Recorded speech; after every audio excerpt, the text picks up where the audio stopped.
Good morning. I'm Steve Weber. I'm the host of the American Gumption Morning Show. Well, welcome to show number 90. Can you believe it? Been 4.5 months and 20 shows a month. So halfway through December, show number 90. December 15th, getting ready for a big snowstorm out here on the East Coast. Outside of Philadelphia, they're expecting 10 inches of snow coming in the next, starting in about 24 hours. So anyway, excitement everywhere that we live. Alrighty, so today is, as I said, show number 90. I've got a great guest. I'm very excited about today's show. My guest and I go back about 10 years ago. We met, and she just said something to me 10 years ago that stuck with me, and I'm going to use that as my monologue to talk about my own personal experience, and then we'll get into it. My guest is going to be Dempsey, and her brand is all about shedding, and a book she wrote, I think back in 2003 was Shed or You're Dead, Shed or You're Dead, and she's got a new book out. So her shedding brand continues to this day. So we'll get into that at about 15 past the hour. Alrighty, my monologue is going to be titled Massive Shedding, and it's my own experience of getting rid of a whole bunch of stuff starting in 2018. Actually started kind of unofficially in 2017, but in 2018 it really kicked off. So I'll go through that. And let me tell you what's happening. Tomorrow is Stacy Redfield. She returns to the American Gumption Morning Show, and she is going to continue talking about her book, The Pilates Effect, and how what's going on in the Pilates world today, and what's going on with personal fitness, and then the people who really ended up making the Pilates movement come alive in the mid 1990s. So she'll be back. We had a conversation a couple of weeks ago, and we never even got into the book because we talked about a whole bunch of other stuff. So we'll really focus on some of these special people who were part of it. On Thursday, Serenity Sam joins us, and Serenity Sam is one of the brand new host here at Spirituality Gone Wild, and she was a rock and roll drummer in a rock and roll band. She was a drummer, and now she is a law of attraction expert. So we'll go through Sam's story on Thursday, and then on Friday, Alan Knight is the author of the book Mind Gone Wild. He lived for 8 years as a Zen monk, and then came out of that and said because he liked people too much and didn't want to do that, but he's involved. His mind has gone wild over the years, and he's written a book about it. So that's on Friday. Alrighty. So that's that. Let's see. Now, wait, what's today? Today's Tuesday, isn't it? You know what? You guys know what Tuesday is, don't you? Not it. Here it is.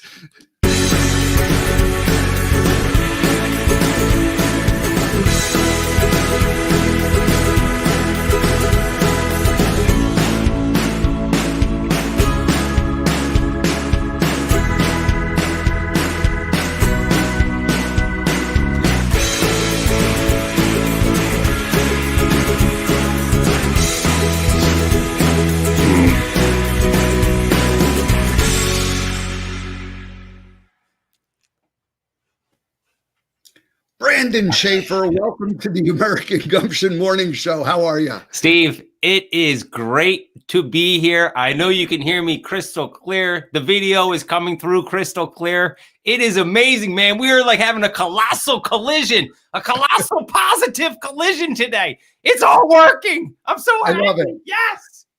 Well, you had to upgrade your Wi-Fi system because you got like 3 kids at there doing homeschool, and you got your wife doing her business there. I mean, you guys were maxing out. You're trying to do broadcasting, and your system blew up last week. Yeah, the system blew up. But the good thing is, and the progress is that I didn't blow up. Excellent. I didn't blow up, and it's so easy when we let these third-party things and these exterior things kind of come into our life. And we let that kind of filter down, and we start going out and we start being short or snide or whatever with our family members. We start being short in business. We start being short with ourselves. We start looking at ourselves in the mirror and saying like, I don't like you today. But it's not because I don't like myself today. It's because I'm letting something else bothering me get into my head, and then it filters down. It's like dirty water running down that you're trying to drink. it's not going to work. But that's really not what I want to talk about today. What I had today was no excuses. Do what you need to do today to make your life better. Just like I'm here today on Steve's show. I'm here every Tuesday. I committed to show up. Steve's committed to having me on.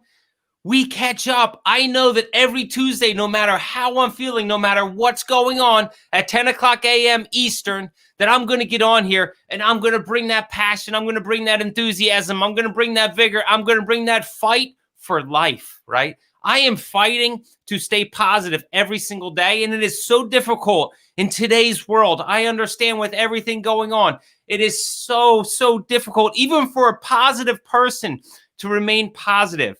But by committing and getting involved with people like Steve, like other of my friends that are headed in the right direction, that have big goals, it's much easier to stay on track. So commit. I want everybody on here to commit to every Tuesday, every Wednesday, every Thursday, at least once a week. Commit to catch up. Watch Steve's show. It's going to help you, right? It's going to help move you in the right direction. If you don't have these commitments in the proper direction, it becomes very difficult to stay on track. So, Brandon, man, I love that you bring it every week, and I appreciate that, and it helps me feel positive. So thank you. I think that the people watching enjoy it because, you know, we all have our own style. And actually the way I got used to your style was watching these little rants that you used to do on, you still do them on LinkedIn. And we became friends that way. And then I said, hey, want to be part of the show? And so I'm really grateful that you are here every week. Thank you so much. Steve, and I'm still looking forward to your journey when you take this thing cross country, man. I really am. And in fact, I'd love to catch up with you and personally in one of these destinations, maybe on the West Coast, maybe in Central in the, I don't know, Idaho, Chicago, wherever the heck you are, Kansas. Yeah, it's a big country. Kansas, and just let it rip. So I'm really looking forward to growing the relationship. I'm also going to talk to you about some other things in terms of business later on. So we'll catch up, man. All good stuff. All right. Thanks, Brandon. Have a great day. Appreciate it. See you next week. Bye. Yeah. Wow, he brings it every week, and I love that. So Brandon Schaefer, his brand is Simple Business Help. If you have technology issues where you have this system that doesn't talk to this system, his team of technology experts can help you match and make your technology work. Whether you're a small, medium-sized company, you can reach out to Brandon at simplebusinesshelp.com. That's what he does. That's what his team does. They are experts at making your technology connect with each other. All righty. So let me jump right into my monologue because our guest is going to come up and I want her to be on air as much as we possibly can. But I need to share the little bit of a story of well, it's not a little story, it's a big story, but the massive shedding that I did in my life. So I've prepared some notes here. I'm just going to go through them real, kind of write down the order and we'll explain what happened. I've shared some of these pieces before, but never quite in this fashion. So in 2009, that was my year of like kind of awakening and my own journey of awakening and transformation and realizing that the way things used to be could no longer be. So I was involved with this organization, personal development, and I remember the phrase blank slate. And they talked about getting to be a blank slate where you kind of wipe the past clean and you start out fresh. And, you're like, you're a blank slate, white piece of paper. And that phrase stuck with me. So a year later, I met our guest today, Kathy Dempsey, and I was at a professional conference, and I remember she had this like little lizard, not like a real lizard, but like a little, that's Lenny the Lizard. Maybe it was a little brooch or something, and she had this green scarf on. It's like the brand of the color of green and lizardist, and so. The idea is that a lizard sheds its skin to grow, to be alive, and that's how it grows. And so I was like, oh, wow, that's pretty cool. And I was in the process of developing my own message. And so this whole idea of like a little lizard and this image stuck with me. And she was a wonderful, delightful, friendly person. We had a nice little conversation. And but the idea of shedding just like stuck in my brain. at the same time, I'm trying to develop my own message, my own speaking business.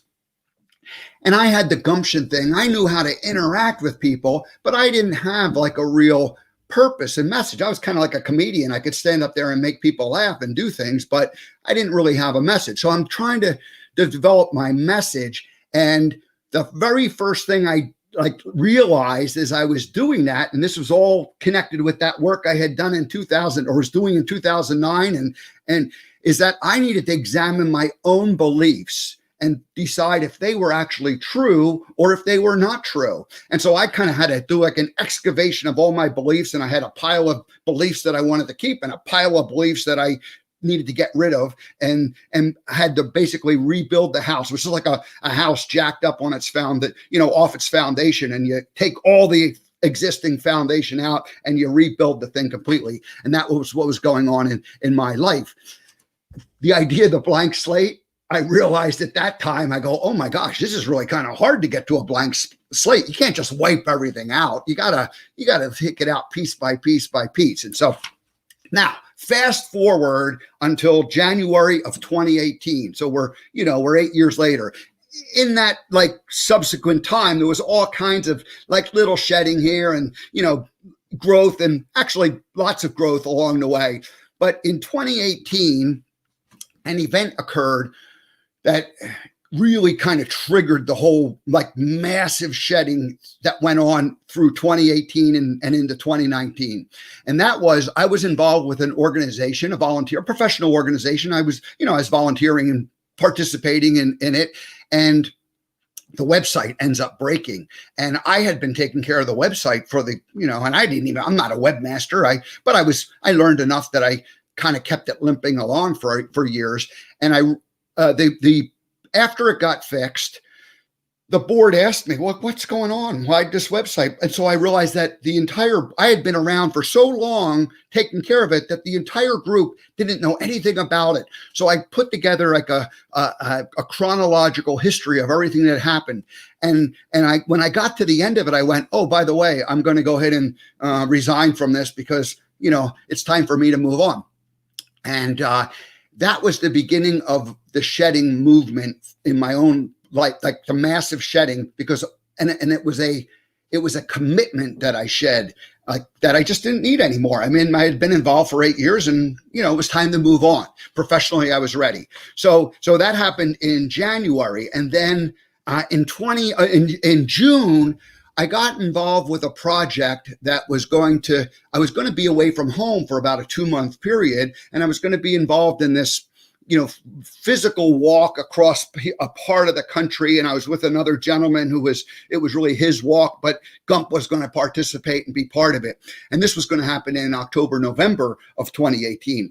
And so when I came back from, meeting the people in June, I continued what I had already started, and that was getting rid of the physical stuff that I had in Montana. That really began in 2017, but in 2018, it started to pick up. And then after I came back from the trip, it started to really accelerate because I realized I had just too much stuff and that I was going to need to go out into the world or into, and I had no freedom. I had no ability to, just up and go because I had all this stuff. I had all this crap, physical stuff that was weighing me down. And so anyway, I started getting rid of it. And through that summer, I just focused on getting rid of stuff and getting rid of it. And I was gearing up towards this project come October, November timeframe.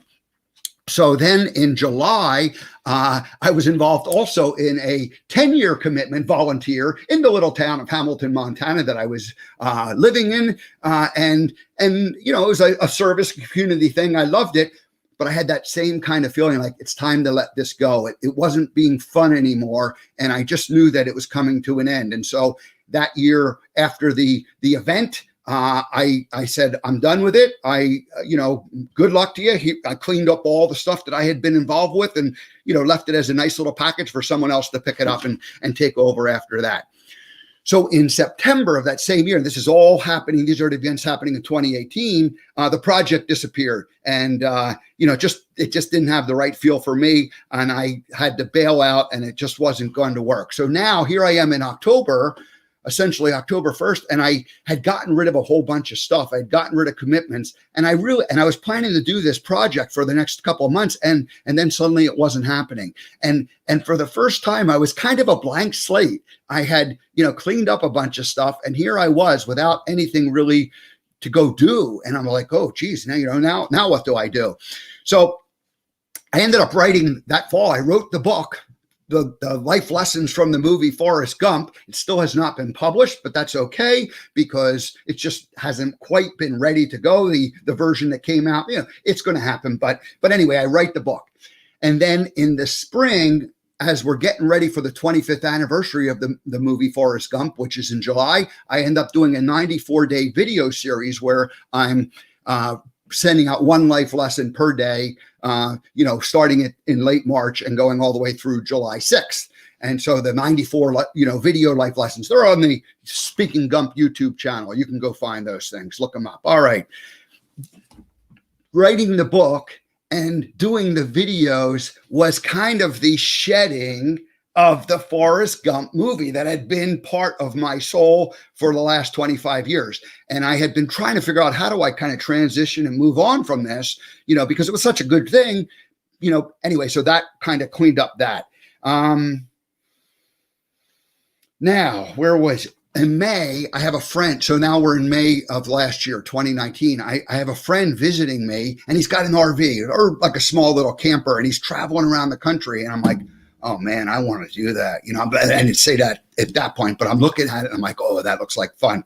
So anyway, that happened. And then 2 weeks later, there was a couple came and they're buying some stuff and I'm still getting rid of it. Oh, I had decided at this point to get rid of everything more or less. And so I'm selling stuff off like right and left. Hadn't committed to leaving yet, but it started accelerating. What happened, it started in 2017 and then picked up in 2018. By 2019, it was like, let's just get rid of stuff. And, not sure exactly what was going to happen.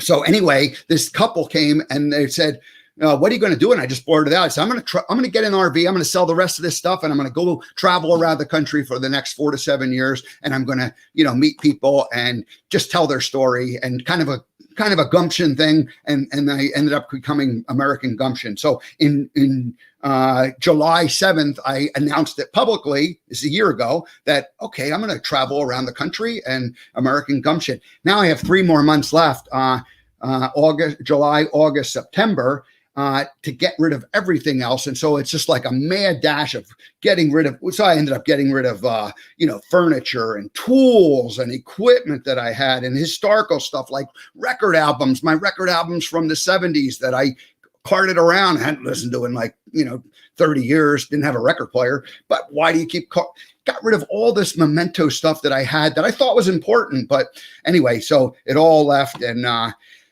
I had to get rid of dreams. I had a 40-year dream of a wood tool shop that I was going to build, and I let that go. That was probably the hardest thing to let go. It started when I was 18 or 19 when I started, bought a table saw and collected a whole bunch of woodworking tools.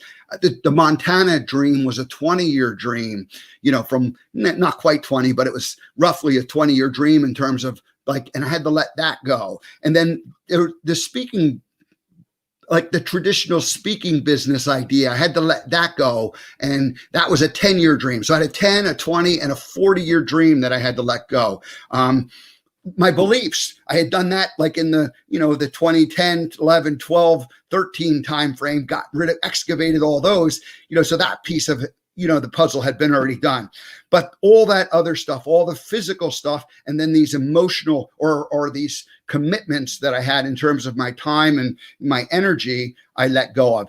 And as I drove away on October 6th last year with just a small truck and, one small U-Haul full of boxes of stuff that I did still keep, I was as close to a blank slate as you could possibly be in terms of starting over and fresh. So anyway, that's the story of it.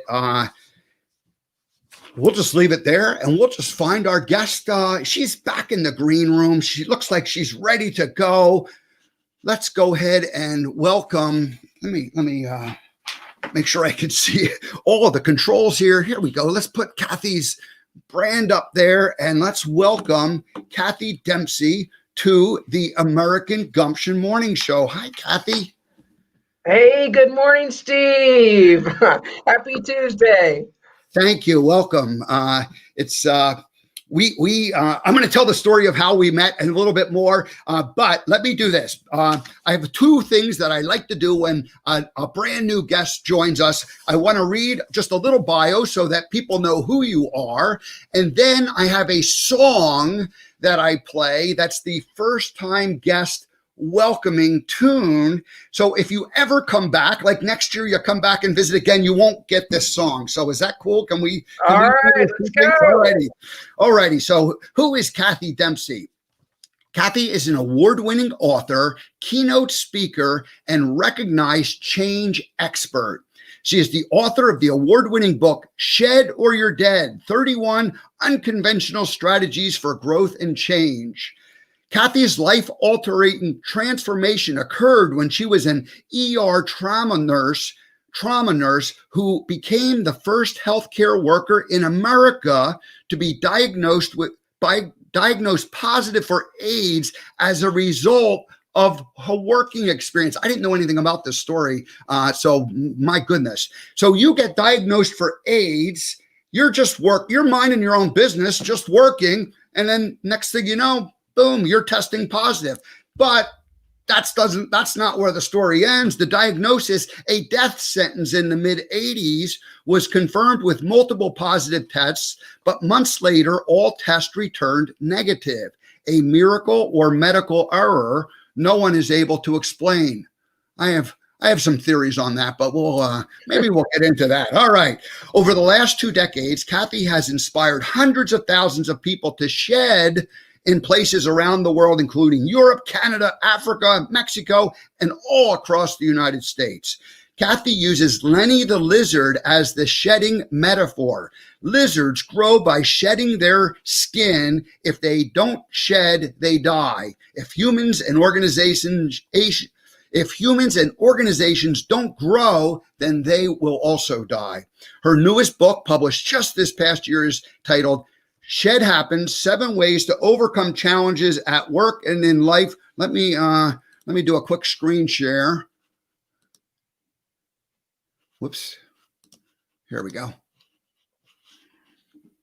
There it is. Shed Happens: 7 Ways to Overcome Challenges at Work and in Life. Brand new book, so I'm sure you'll tell us about that. All righty. Kathy Dempsey, welcome to the American Gumption Morning Show. Thank you for being here. You're welcome. I'm excited. All righty, let's play that song and then we'll get into having some fun, have a conversation.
Wow. I don't think I've ever had quite that introduction from a whole orchestra band in my life. Is this the first time a marching band welcomed you to a show? Oh, right. Good. Yes, absolutely. You well, hit very the good. So it was back in 2010, and I had just joined the National Speakers Association. Maybe I wasn't even a member quite yet. And we met at a conference, and I remember you had like a little lizard brooch or something or another. And I'm like, like the lizard, what's going on? And of course I'm like Forrest Gump dressed up. So who am I to talk about like somebody doing something a little bit unusual? A little different, right? Right. And maybe that's why we were attracted to each other. But anyway, you were very kind, and you said, hey, lizards shed their skin as they change. And I was like, Oh, good. So that the idea of shedding, like that phrase, just stuck with me over the years, and I shared a little bit of that in the monologue. And then we saw each other again in 2015, and it was funny because I remember. I remember just sort of like somehow coming around a corner and seeing you, and I had really was looking forward to seeing you again because of, you were one of those people who I remembered, and your energy was very different at that point. You were going through some personal, shedding in your own particular life, and yet you were the same kind person, and we had this kind of like nice connection that I really appreciated. Because I was going through a lot of, like I was still trying to figure out like what the heck, how am I supposed to make all this work in my life, and pieces of it were working, but it certainly wasn't all together. So the shedding metaphor and just your kindness, this is what I remember. And so thank you for joining us today. And then I went through that massive shedding a couple of years ago, and when I was doing it, I just kept thinking I'm shedding because I'm just like, I got to get rid of stuff because like it was like an albatross. This stuff was like an anchor that was holding me back and to go do the next phase. So anyway, that's my story. Thank you. Yeah, I loved your monologue about, I haven't heard the phrase coined massive shedding, but I love it because you're the guru. I mean, hearing about your journey and the physical stuff, it just holds so many of us back. And then you talked about the emotional stuff that holds a lot of us back, and things that we were attached to that were not bad things at all, but you needed to let go of. And so I just loved your journey, your shedding journey that you've been on the last few years. And it was thank you. And I've been, I was hoping that at some point we'd have a chance to talk about it. And I don't want to make this show all about that, but we'll spend just a few minutes with it because it is worth, just discussing at least. It was like about a 10-year journey of personal self-discovery that I needed to go through. And, I didn't realize that there was the emotional and the physical and then just commitments that you make. And how do you let go of commitments that you think that are so important in your life? And then one day you kind of wake up and you go, you know what, it's just time to move on. And you don't want to make it right or wrong, or, you do that. The human mind sort of does that, because you're like, it's not working anymore. It's not working anymore for me. But at the same time you go, boy, look at all the benefit that I got. And I wouldn't have been able to do it without it. But it's time to let it go and shed, and just reinvent yourself. So, yeah. Right. And I love your spirituality gone wild, because the philosophy with shedding is it's physical and mental and spiritual. And so I think you have got the whole package there of the process that you've gone on to shed in all areas of your life. Yeah, it was, and fortunately, like I had a friend a mentor who coached me through that final phase of it. And what she did for me was she allowed me, and her group allowed me to process the shedding in a way that wasn't like public, where you're just, throwing it out to everybody, because you needed to have like it was so personal. You wanted to only share it with certain people who could appreciate that. And, sure. And so I got involved with her group, and I was able to go through and share all the thing and get a lot of cheering, people cheering me on and support. And if I had just done it on my own, there wouldn't have been the processing that I was Sure. able to do. Sure. And that's important. Sure. As you work with organizations to shed, I mean, how do you get them to process the whole thing? And I mean, this is like an individual thing, but and I'm not sure if we want to jump right into like the organization thing, but what a difference in terms of, how do you get a whole group of people to move? Right. That's what you've dedicated your career to. Right. Right, right.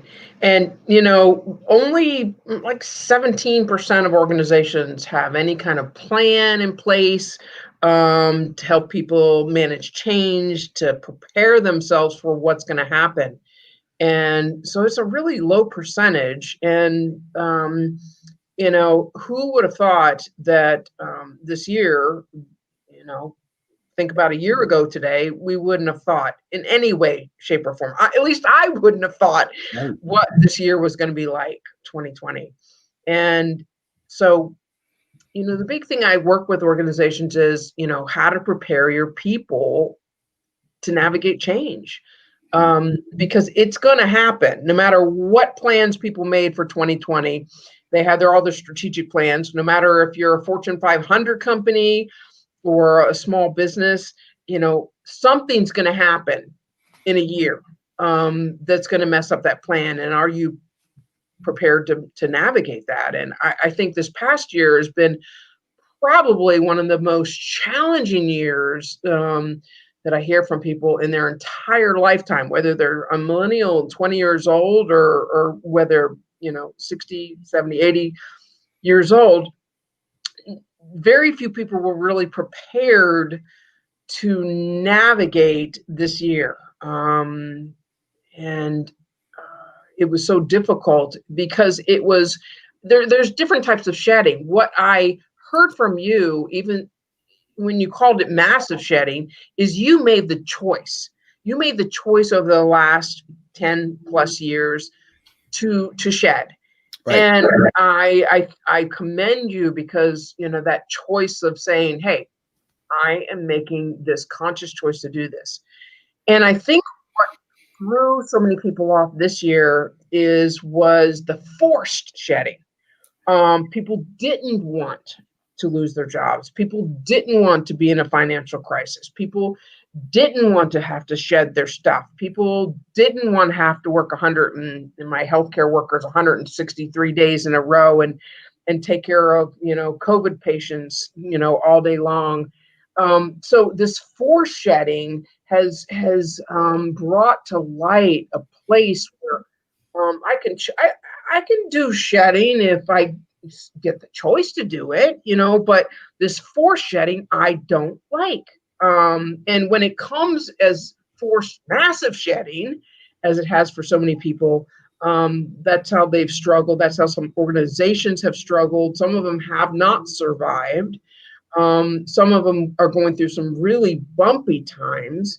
And so, we come in and we work with organizations to train their people with what are those skills to navigate whatever happens, especially in 2021. Who knows? I mean, we have no clue. We have hopes that things are going to get better, but we do have 100% control over preparing ourselves with the skills to navigate whatever happens. Yeah,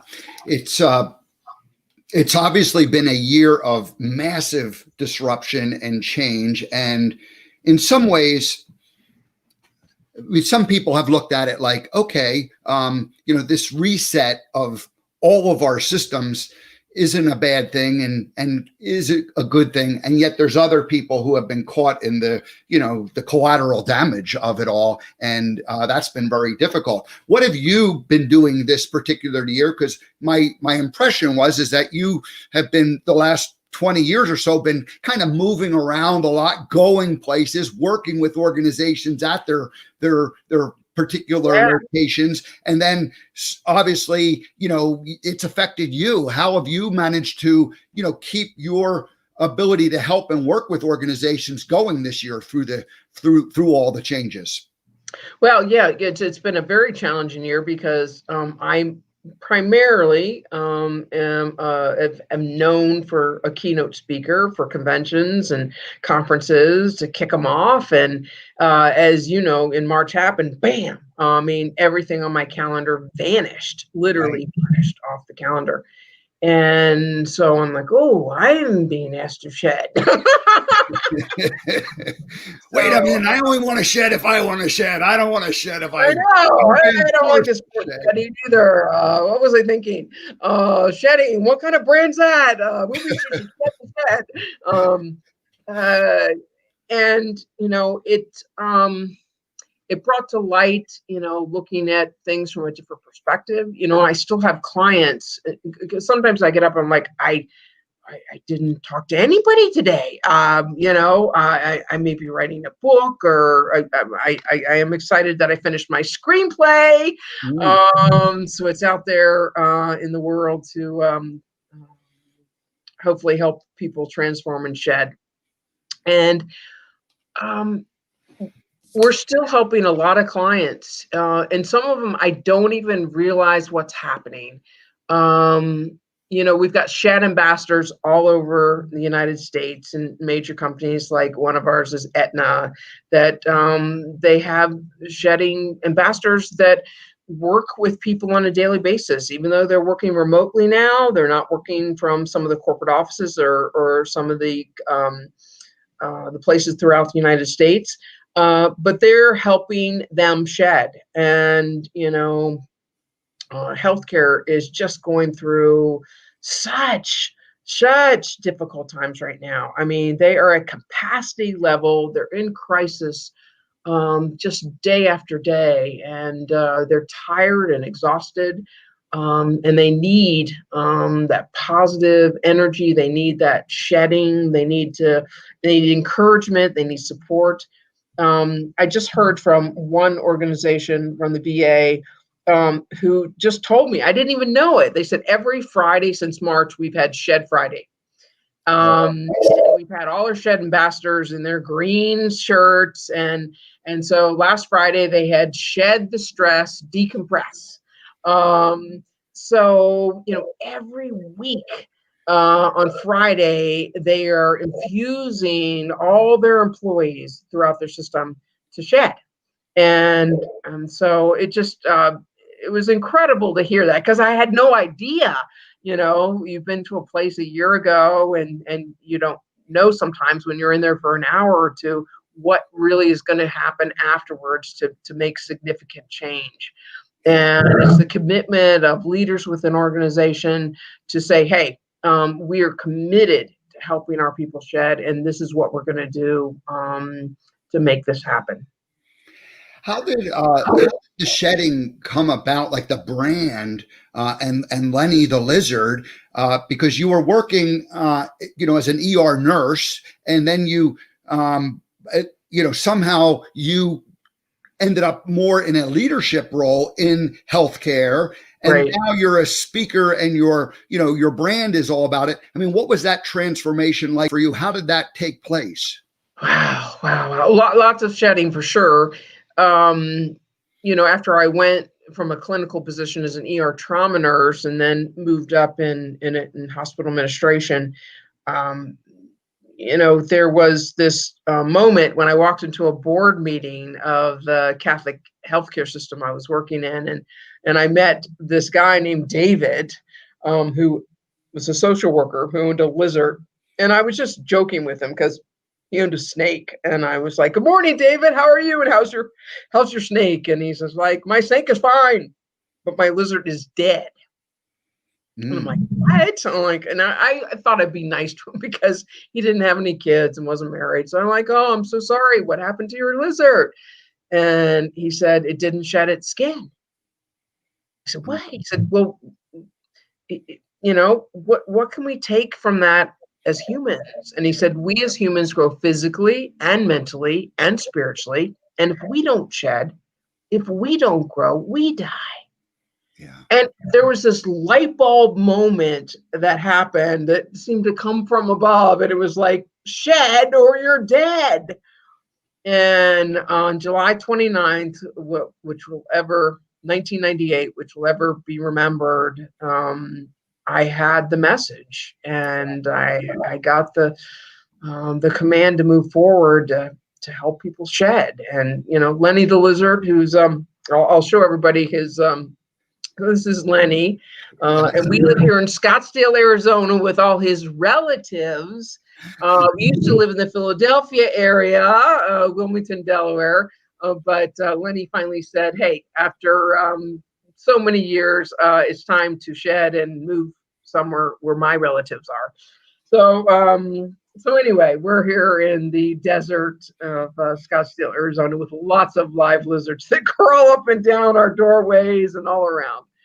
Well, in the spirit of us all being connected, and the fact that there are no coincidences, I was raised in Bucks County, just outside of Philadelphia. And then at age 22, I went to California for 27 years. And then the last 11 years were in Montana. And now I am back in the Philadelphia area for this last year, staying with family. So it's been kind of a big circle. So when I left Montana, I ended up, back here, which I thought was just going to be for a few months. And now it's been a full year. And hopefully in 2021, the adventure of going and living and working from the road will begin. So it's just kind of ironic, kind of a coincidence that you spent your that's where I was years. So yeah, good. Yeah.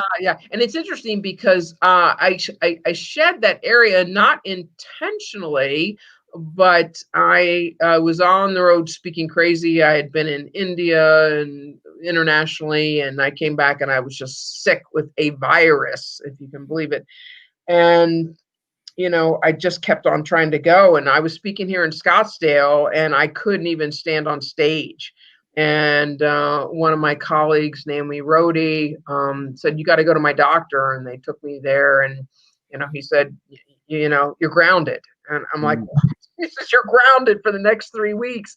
You're not going anywhere. Cancel all your speaking engagements." I'm like, "I don't even live here."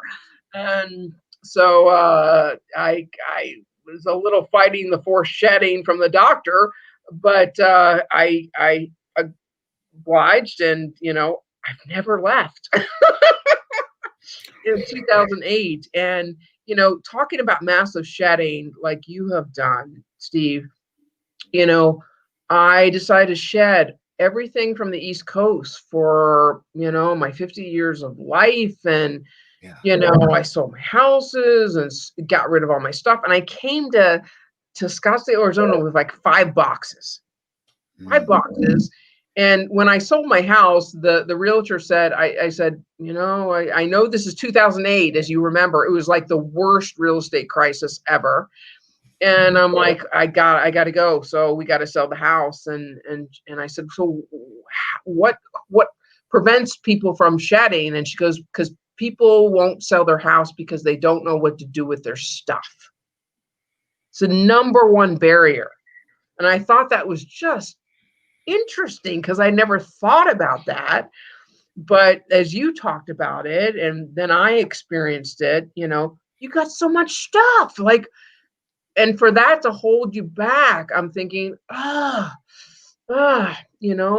stuff. And so I've had the mindset of it's just mine for a little bit. And then how can I share it with somebody else? Somebody else needs this stuff, for a while, for a little bit. So anyway, that's how I landed in Scottsdale, Arizona. Yeah. And I've been here since 2008. So, wow, 12 years now. The idea of getting rid of stuff, I'd like to just talk a little bit about that. I had the idea of creating a wood shop. And so I was 18 years old, 19 years old, and I bought a table saw and I started doing woodworking, and I collected some tools, and then I hauled them out to California, and then I collected a bunch of more tools, and then I hauled them all up to Montana. And when I got to Montana, I ended up putting them into an outbuilding that I had. Like I had this little property with like buildings, and I put them in there, and I'm going to build the shop in there, but I wasn't quite ready to live there. So I put them all in the building, and then I moved there like a couple of years later. And when I would go to the building, I'd open the door and it was just jammed full of stuff, equipment. And I didn't know where to even begin with it. And I'd look at it, and I'd walk out and close the door and lock it up and go, I'll deal with that later. And that went on for, for like roughly 15 years. And people I'd come and I'd show people it, and they're like, "What are you doing with this stuff?" And I go, "Well, I'm going to build a shop." I'm like, "When?" And I was like, and I wasn't ready to let go of that, and it was like an anchor. It was holding me there, and it was this dream. Sure. And then somehow I got the idea, like, I don't know what made me wake up, but it was like, if I haven't done this in 15 years, when am I going to use this? And people talk about, like, if you have stuff that you don't use in 1 year, get rid of it, because you're not right. use it. Here, I had it for 15 years. And it went back even longer than that. It went back to like when I was 18, 19 years old. So it was like, a 40-year dream. That was the hardest one to get rid of. And I had this one particular cabinet that I had made that was kind of like a wood. It was like you opened it up, and it was just like a wall cabinet, but it was something that I made. So I ended up selling it, or a guy came down and he had a shop, and we're talking about it. We load it into his van, and I'm saying, "Hey, I was 18 years old when I built this thing," and I'm describing it. And he goes, "Wow. Come on, let's unload it. You need to keep this." And I'm like, no. I just wanted to shed the emotion of it all. Sure. Sharing the story with him. And he was like interpreting it like, I didn't want to get rid of it. And I was like, oh, no. So then after that, I didn't really tell the stories much anymore, because I thought I didn't want anybody bagging out on buying this stuff and get rid of it. So, wow. But it's just interesting, because you had to shed a dream that you'd had for decades. I mean, and I think sometimes those emotional sheds can be just as challenging, if not more challenging, than the physical things, because we have to let go of it emotional first before we can physically let go of it, if that makes sense. Yep. And the idea of the commitments that I had to groups and to organizations that I had served for 10 years. And I was like, I was an important cog in what was going on. And so, you have this guilt about like, oh, how am I, how can I let this go?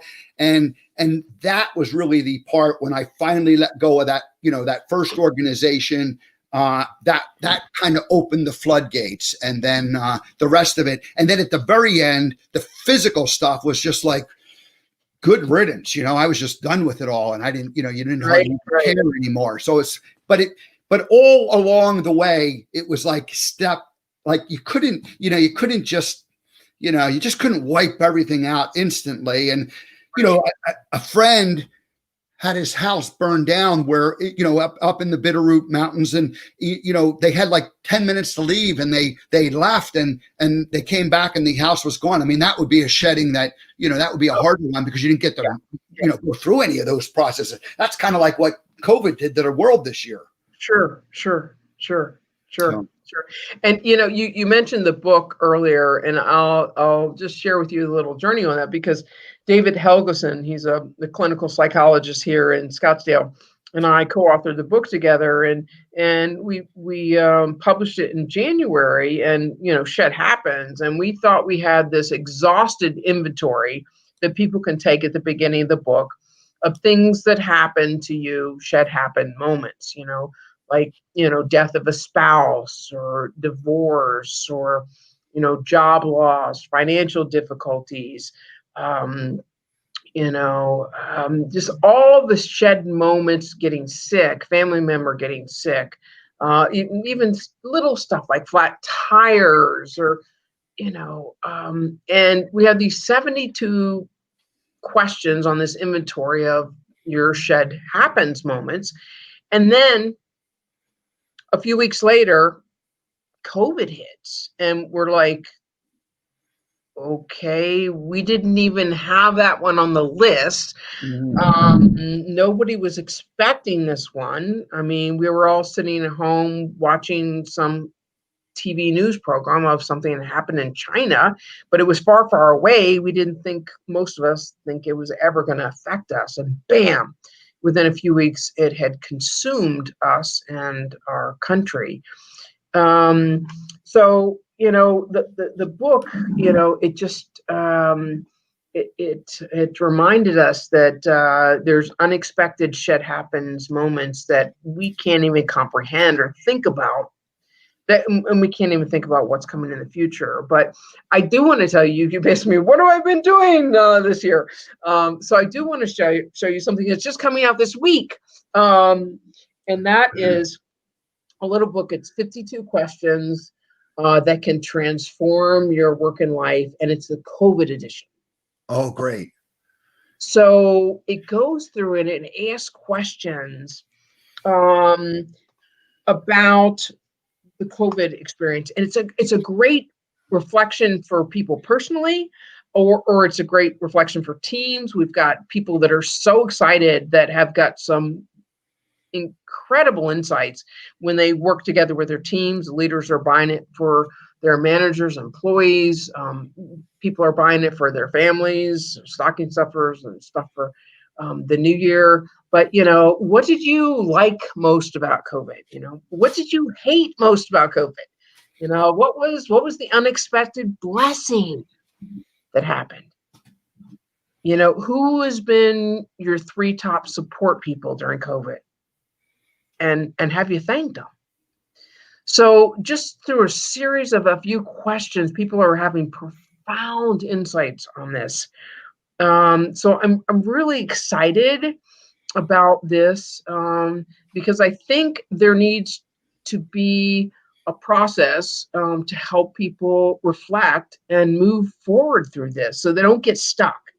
There's so much, as David would say in a clinical practice every day, so much anxiety and depression and suicidal thinking, and just he's busier now than he's ever been in his life, unfortunately, because people are having so much difficulty shedding and navigating this year. And so we're just hoping that the questions in this book will help people navigate it, reflect on it, have some conversations with people and family and friends that will help them process what happened in 2020. I really like the questions that you asked about, like, what are some of the good things that happen? What are the benefits? Where is the silver lining in it? Because I've become a huge law of attraction fan. And so if we focus just on the things that have gone wrong, then, we're just inviting more and more of the, Right. that negative energy. But if we can somehow, step away from it enough that we can begin to see, well, what are some of these good things that have happened? Well, I've spent more time with family. And as we start to focus on some of those things, then we can at least get moving again and get some energy going in the right direction. And it doesn't undo, the major disruption that we all went through, but it somehow begins to allow us to move past it. And earlier you had said about 2021, this time last year, nobody would have predicted what this year was going to look like. Well, it's easier to imagine what 2021 might look like because of what we've gone through, and we can say, okay, well, this is where we're at. How do we get, it's not going back to the way it used to be. How do we want it to be? And how do we, what influence can we have over the way it's going to be? So this is really the message of hope that you bring, you've been bringing for 20 years or longer, and, you're going to continue to do in the new version of it in 2021. Right. The reshed, the new shed. Hey, we only have a couple minutes left, but tell us about the play. What's with the play? You've written it. I saw that it was written there, but tell us what that's all about.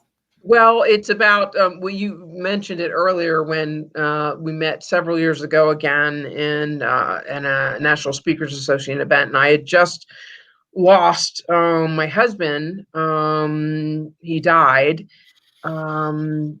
And, I will say that shedding people that you love is probably the most difficult thing that people will do. Mm-hmm. It's just hard. And so this screenplay is about my journey. It's about the AIDS crisis what I went through. Talk about another virus that got us in the 80s. That was really a death sentence for a few years until we figured it out, which a lot of people are living today with it. And then the whole Ron journey. He was just an incredible man who I can't believe went through this journey in such a positive way. And had a live funeral. That's how he wanted to die. I want a live funeral in hospice, and people from all over the world were there and attended this live funeral. And I just said to him, "How are you dying so well? Teach me. I mean, that's what my graduate thesis is on. Death and dying." And he said, "You die well by living well today." Mm. Yeah, that present moment, enjoying it, embracing it, no matter what it is. The circumstances are. Yeah. So the play is really a tribute to his life and his transitioning. Yes. Wow. Yes. And it's got a lot. It's I can't believe the Hollywood producer I'm working with says this is a romantic comedy. But anyway, Ron is pretty funny at the brink of death even. So it is one of those ones that Steven says you got to bring your Kleenex box because you're going to be laughing and crying at the same time. So I'm very excited about. When can we expect this out? What's the timeline? Yeah, we'll see. We've got some people that I can't mention exactly, but we've got some pretty prominent people reading it right now, and actresses and stuff. So stay tuned. Well, we're going to have you back again to discuss that next year, but we're not going to play the marching band music for you. All right. I got it once. All right. We set a rule right at the beginning, and we can't be, you can't set a rule. And all right. Well, this was really fun. I was looking forward to this because so much of my life, the last 10 years, was about shedding. First, it was about shedding beliefs that I had, and I didn't even know that I didn't even know that I needed to shed them. I just knew I needed to, if I was going to develop a message and talk to people, I had to figure out what I believed. And once I started examining what I believed, I realized I had to shed some of those beliefs. Sure. And then that opened up an entire, really a 10-year process of self-discovery. And the analogy of just kind of reinventing ourselves, like the lizard sheds his skin and becomes like new, it just stuck with me, and it hit, and I used it, and I used it a lot the last couple of years as I was getting rid of it. I used that word a lot. I said, I'm shedding, I'm just letting go, I'm releasing it. And it wasn't like you could, like I said, you couldn't, you can't just throw it all away or get rid of it at once. You have to process and it goes through phases, and you make one decision that allows you to make the next decision. And so it's kind of fun though. I recommend that people, get rid of some of this because we had way too much. And I was really glad to hear that you moved to Phoenix with 5 boxes. That's pretty cool. You did your own shedding. I know, major shedding, and it definitely was for me. And I will say to you, what I admire about you and your story is that you didn't make it happen right away. It's been a process, and it is a process. And I will say, it just takes little sheds over little sheds over little sheds on a daily basis to commit to shedding, that you all of a sudden look back and like, wow, can you believe where I am from where I came from? So, congratulations to you. You're just a role model for all of us of massive shedding on an intentional basis over a period of time. Well, I enjoyed the massive shedding, but if you need to use massive shedding, you can have that term. You add it into you can write the next book, Massive Shedding, All right, and I'll write the foreword for all you. right. Got it. Love it. Oh, I just adore you, Steve. You're just amazing since the first time I met you many, many years ago. So I'm a big fan of following you. Yeah, you said at the beginning, 17% of companies like become intentional about like managing the change or the shedding that's going on. That means that 4 out of 5 just let it all happen. My goodness. And then the people get caught up in that and they don't have any control over it. And it's just this whirlwind. And it's my goodness, we can do better than that. We can do better than that. So yeah. Well, very good. Well, thank you so much. We're at the top of the hour. We have to say goodbye, but Kathy Dempsey, kathydempsey.com, get her, one of her books, get the new book on COVID. Yeah, I assume it's there. Yeah, we're running an actually special two for $10, but by the end of the year. So buy one and get one for your brother-in-law. Yeah. Or whoever needs the shit, or whoever will benefit from it, really. So that's great. So so go ahead and visit Kathy's website, and thank you so much. This was a lot of fun, and we will bring you back when the play comes out. Now that's what we have. Is it a play or a movie? All right. It's a movie. It's a movie. It's going to be a movie, or we don't. Yeah. And we're going to have you back, and if your agent will allow you to come on to the American Gumption show, we'll find out by then. All righty. Well, thank you, Kathy. This was a lot of fun. I sure do appreciate you. Thank you, Steve. I appreciate the invite on the show. Take care. Happy shedding. Bye.